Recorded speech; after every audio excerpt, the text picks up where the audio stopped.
Mark Warren from the MGM Grand Casino with one of my all-time heavyweight favourites. He's been to Sydney, Australia prior. I had the great pleasure of interviewing this man with Johnny Lewis on that occasion. Today he's just done a round-table talent talk. I'm talking about the man that is Lennox Lewis.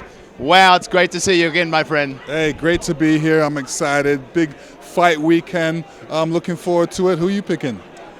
I've got to say I had a commercial investment on the Gypsy King the first time around, but I'm starting to feel like the first fight, where the closer I got to the fight, it was staring me in the face and I couldn't do it, and that was a draw. It was obvious, and It was staring us in the face. Surely that can't happen again, but anything can happen in boxing, and only in America. Oh yeah, I mean, you know, boxing's filled with drama. That's what I love about boxing, especially heavyweights. The last fight was filled with a lot of drama. Nobody expected to see what happened.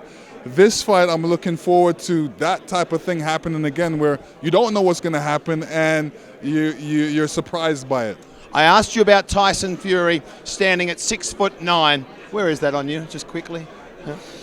I talked about the jab, and that sometimes it's a guard that keeps the right hand that has a touch of death about it, power, in Deontay Wilder. Am I dreaming that, or is it part of the strategy that comes out of the camp of the Gypsy King? Yeah, I think it's part of the strategy. You know, you got to come up with a strategy.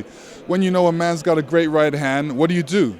There's got to be a way of protecting yourself against it. And, you know, the Gypsy King has a couple different ways of protecting himself against Deontay's right hand. And sometimes when you're watching for the right hand, something else may hit you. So you got to keep all your P's and Q's, which is your defense, together.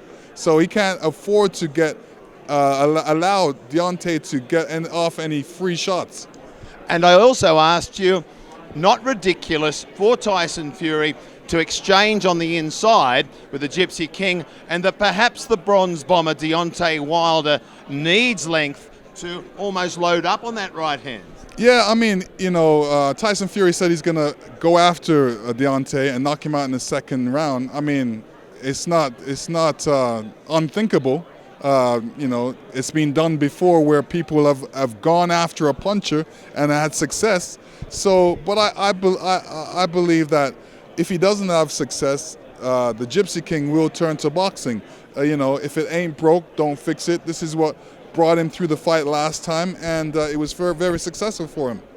Finally, because you have got 100 cameras and microphones about to jump on you, your friend now, Mike Tyson, Iron Mike, baddest man on the planet, is in the house at the MGM tomorrow, I believe, and also Saturday.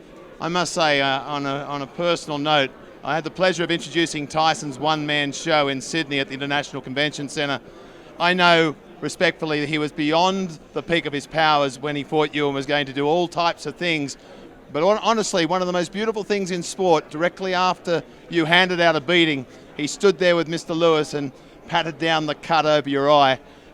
Mike Tyson, you said to me before, a good human, a good person, and all's good there for you now. Yeah, I mean, you know, Tyson's very respectable. Me and him are brothers now, and every time he sees me, he say, "What's happening, brother?"